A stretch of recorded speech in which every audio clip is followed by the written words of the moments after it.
This is Believe in Eagles. I'm your host, Mayock. I'm a little frazzled this morning. And my dad is here, as always. He's our Jag of the week, just a guest. He made that up. Well, props to him for that. And as always, we are brought to you by BetOnline. BetOnline continues to be the world's most trusted betting platform and your number one source for online betting. You can use the promo code BELIEVE, BLEAV, for your welcome bonus on your first deposit over at betonline.com. And oh my gosh, okay, I have I think I have a hidden gem of a bet this week. Are you ready, Dad? Are you ready? Yep. Okay, so it's not the Eagles, but it is a bird. The Arizona Cardinals, okay? There is an Arizona Cardinals tight end, Trey McBride. Currently, he has the most catches by a receiver, 89 of them, without scoring a touchdown in NFL history, okay? So Kyler Murray, after last game, said that he vowed he was going to make sure that McBride made it to the end zone soon. So I'm going with a Trey McBride anytime touchdown. It's plus 125, so the odds are kind of really good too. So that's what I'm going with. Isn't that a fun one? Especially since you didn't even know who Trey McBride was a week ago. I think it's awesome. He is the Arizona Cardinals tight end with the most catches by a receiver without scoring a touchdown. Isn't that fun? I like that one. It's a fun prop bet, Lee. Yeah, I'm into it. Good. I hope you win. Thank you so much. Speaking of winning, the Philadelphia Eagles on a roll, 10 win streak right now. Yes. Just coming off of that bye. I love that bye week for us. I really, really do. Everything that you said needed to happen in the Steelers game kind of did. Would you take us through what you saw in that game? What impressed you? There were a couple things, Lee, and isn't it amazing in Philly how a week later that big clubhouse drama, A.J. Brown, national stories, and we talked about if the Eagles played well, it would all go away. And it pretty much is all gone away. And what I think is cool is what we talked about last week happened. And that was that Jalen Hurts and the pass offense pretty much identified whenever A.J. Brown or Devontae Smith were singled up. And Jalen trusted that he'd be protected by his wideouts. That was your word of the week last week. Trust. Do you know that I have a tattoo of trust on my forearm? I do hate it. I do regret it. I would get it removed if the process were easier. But trust is the foundation of everything. Just check out my tat. I think that kids should have to go through more. Not kids. Young adults should have to go through more screening to make sure that they really want the tattoo. Is that where we're going now? Okay, you can get back to football. We're in the middle of talking about Jalen and trust, and now we're getting into the legalities of when kids should get tattoos. That's good. That's good. You never know what you're going to get in Believe in Eagles podcast. You don't. You don't. Okay, so Jalen was trusting his receivers. That's what you wanted to see. That's what everybody wanted to see. Please continue. He made 2 or 3 great throws to AJ early in the game. And ironically, the one I like the best might be an incompletion because in the second quarter, he threw one up to AJ down the left sideline, and the corner made a really good play. And he's a good corner. And he had a chance for an interception, and AJ ripped it out of his hands. Mm-hmm. And it's what you and I talked about last week about trust. Give him, anytime they get one-on-one, give him a chance to go make a play and trust that if the ball's not in the right place or the defender makes a big play, they'll protect you. It's A.J. Brown and Devontae Smith. You can trust them. And they did. Mm-hmm. And, at the end of the day, he attempted 32 passes. 23 of them went to those 2 players. The run game was not as dynamic, and Barkley looked like he was beat up a little bit in and out of the game. But you can't double team both receivers and stop the run. Something has to give. And when teams are trying to stop the run, and we talked about that, sooner or later somebody's going to try and take Barkley away. They can try. you got to be able to throw the ball. And I thought Jalen was on point. I thought he was awesome. Thought he made all the right reads, especially in the first half. And both the wideouts went for over 100 yards and each had a touchdown. AJ, speaking of bets again, betonline.com, I almost made a bet on AJ Brown's catches, and the over-under was 5. I was going to go over, and that would have won. And the odds are really good, too. I really should have pulled the trigger on that. I thought you were going to when we were talking last week. Yeah, I was, and then the actual prop numbers came out, and it was 5, and I got scared. Yeah. And before you leave the Pittsburgh game, the other thing on the other side of the ball. Yeah, defensively, what's up? You know how much respect I have for Mike Tomlin and the way that's one of my favorite teams for the last 20 years. I've never seen a Pittsburgh offense dominated the way the Eagles defensive front dominated them. And if you're an Eagles fan, we've been talking about Jalen Carter all year, so forget about that. His college teammate, Nolan Smith, is becoming a dude. And on the other side, Sweat is becoming a dude. And those two edge rushers pushed the Pittsburgh Steelers offensive tackles right back into Russell Wilson's lap, like every pass. I think Josh Sweat has been a dude. He's gotten better and better, but Nolan Smith had to fight for playing time. Yeah. He had to get a little more physical in the run game because our buddy, the defensive coordinator, wasn't going to let him play unless he got more physical in the run game. So he did. And it's kind of cool sometimes how old school things like making a first round pick actually work for playing time can actually work. Burn. Tell us how you really feel. Those two linebackers are playing their tails off. I mean, and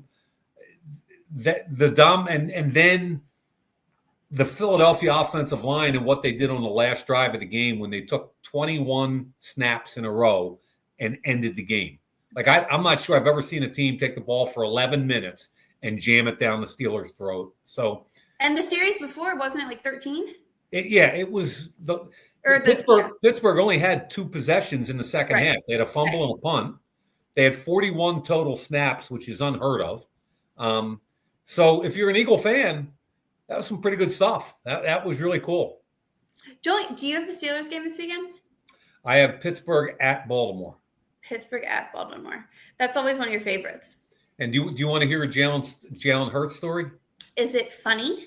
Yeah, I think you'll think it's really cute. Is it interesting? Yes. Is it entertaining? Yes. Is it drama? Can we just tell a story?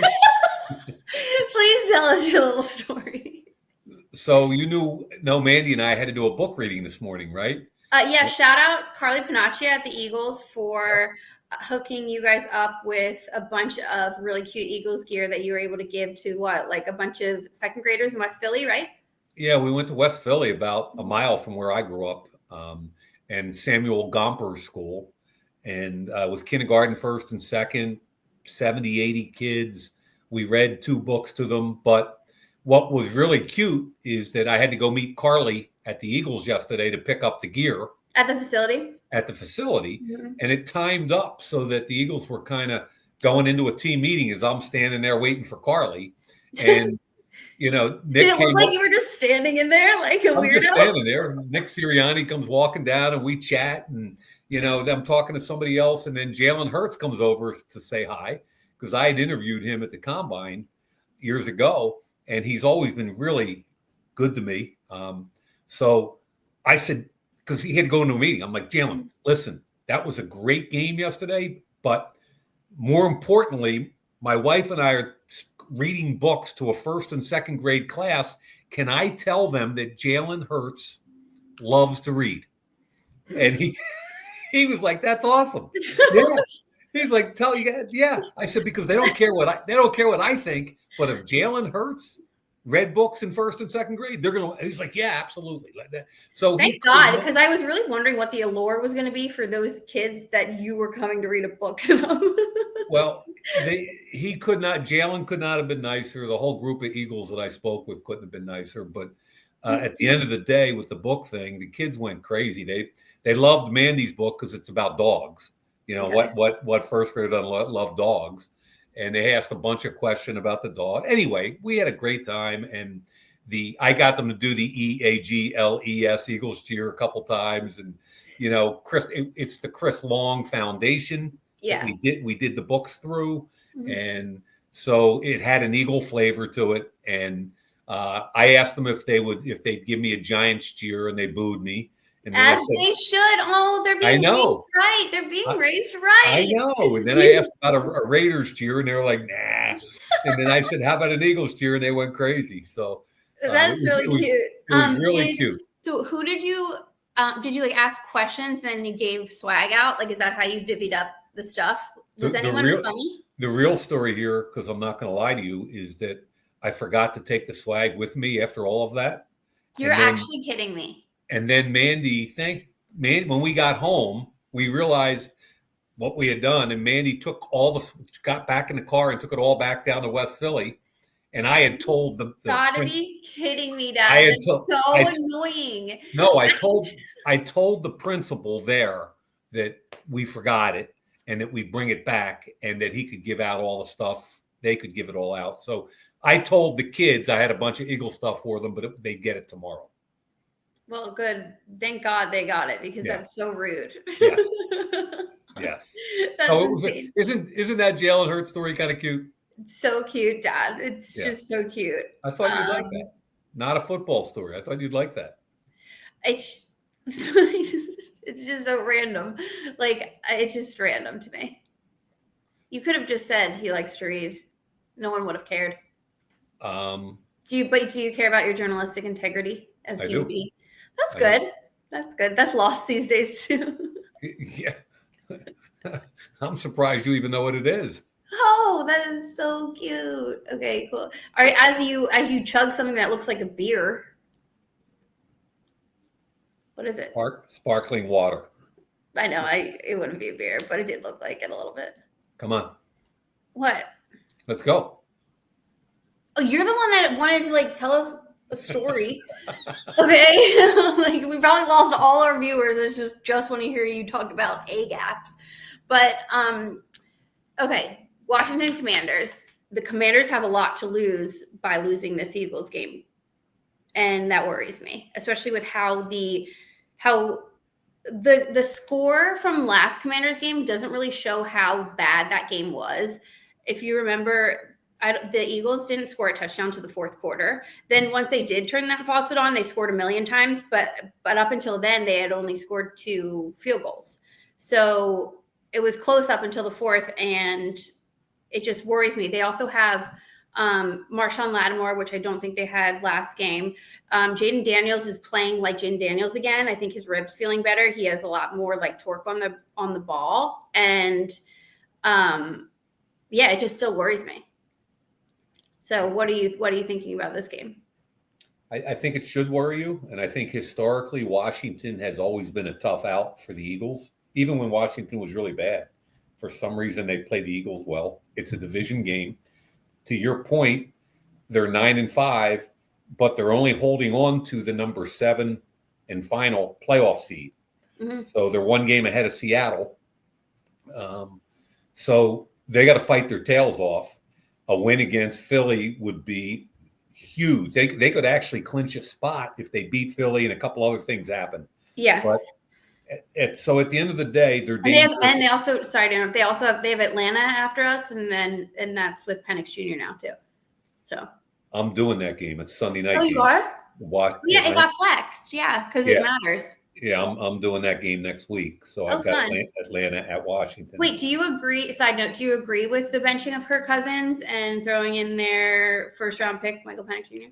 I think we talked a little bit about how I felt about the Penix pick, and maybe we didn't. But, no, I don't think we did.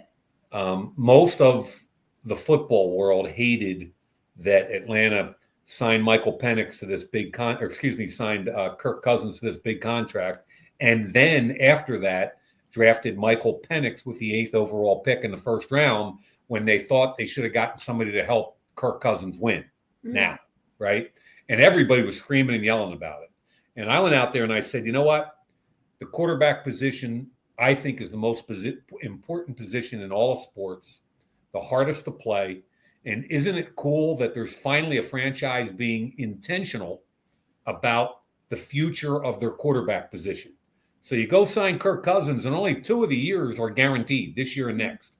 They can get out of that contract pretty easily. And then you draft Michael Penix, who's a first-round talent, who you believe in. And if he's the right guy for the next 10 years, you're going to be great, in great shape at the most important position. So that's a preface to he's left-handed. I watched all of his throws last year in college. He had some injury history at Indiana before he transferred to Washington, but once he got to Washington, he was outstanding. So philosophically, I'm all in on what Atlanta did drafting him. And to be honest, I'm really anxious to see him play. And even going back to week 1, I thought that Kirk Cousins was kind of struggling a little bit with that Achilles from last year, not pushing off, not using his lower body. He looked like a different guy to me. So I'm excited for Penix's opportunity. Okay, and sticking along just like NFC talk a little bit, because they're playing besides the Lions, who do you think is the next toughest team that the Eagles could face in the playoffs? Well, Vikings? Well, I mean, here's the situation with the Lions. I've never seen a playoff team that's 12-2 get so beat up on one side of the ball. They got more guys on IR than I've ever seen on defense. Starters. Yeah, I almost feel bad for them. Yeah. I think it's going to be really hard for them to sustain the level of play because over a period of time that wears you out. And their offense is playing great, but I don't know if their defense can sustain. So, you got the Lions at 12-2, you've got the Eagles at 12-2, and you got the Vikings that nobody wants to talk about at 12-2. And that's a really and Sam Darnold and Kevin O'Connell, the two of them are quite a team, it seems. Don't forget Brian Flores. Oh, Brian Flores, of course. Boston College, shout out. Yeah, their defense has been sick. Yeah. And he's an outstanding leader, and I hope he gets another shot at head coach. Mm-hmm. But so they're the 3 teams with 12 wins and fighting it out. I mean, Detroit and Minnesota are fighting it out for the division. Mm-hmm. Those 3 teams are fighting it out for the number 1 seed. And then, of course, you've got the Packers in that same division with 10 wins. So that NFC North is loaded. But if Philadelphia plays the way they did last week, to me, they're and given where Detroit is with all the injuries, Philadelphia is hands down the number 1 team in the NFC. Mm-hmm. Even with when Detroit gets healthy, I think they're plus or minus close to similar in talent-wise. So that's where we are. Okay. And then just back to Commanders. Yeah. Do you think that it's a little bit more like the Eagles can't beat themselves rather than get beat by the Commanders? Like that's how that game would kind of crumble if that were the case?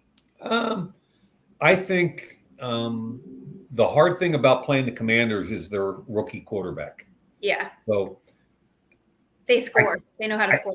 I can't just say what you said a minute ago about the Eagles, because this kid is so different and special. If he gets hot, it's almost hard to tell what he can do. I mean, and he hurt the ribs. You referenced it. I think he struggled for several weeks. I think he's coming out of that now. Obviously, the Eagles should win this game. Yeah. But they can't let Jayden Daniels get rolling, because when he gets rolling, it's pretty good. Their defensive line is really active and tough. They can sack the quarterback.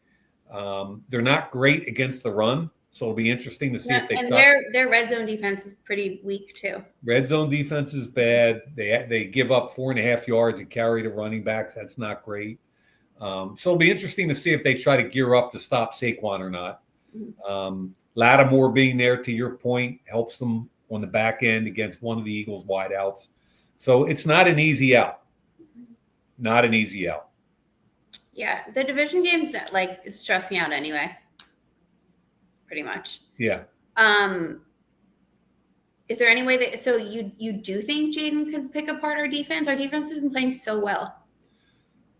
I'm just saying that against guys like Jayden Daniels, Lamar Jackson, guys that can win with their legs, right?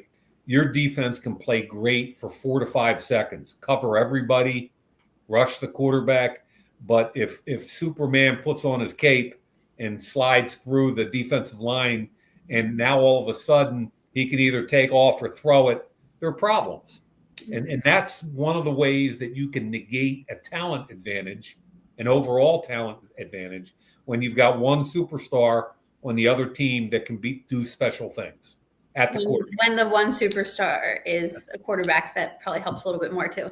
100%. Yeah. You know, and that's why you look at Mahomes and Josh Allen and those guys.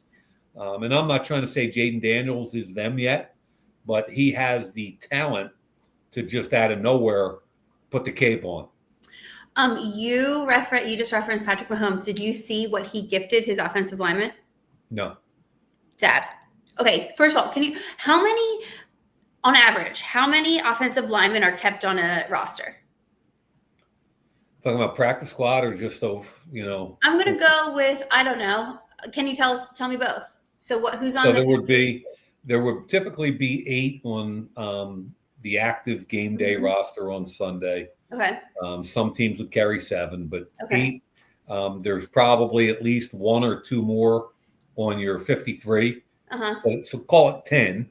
Okay. And then there's probably another 3 or 4 on the practice squad. So if you're trying to take care of everybody, it's going to be Patrick Mahomes isn't going to leave out the practice squad. Figure about 13 to 15 max. Okay, so say it's 15 offensive linemen that he gifted, right? He got them all like an over $20,000 Rolex, all of them. These like crazy cowboy boots that are like $4,000. A big Yeti cooler, like, the kind Michael got, like those are really expensive too, like the big boombox ones, like designer sunglasses, and then those like Normatec like recovery, they look like big like boot stocking things, and they're also like a couple $1,000s. Yeah, he got them for all his offensive linemen.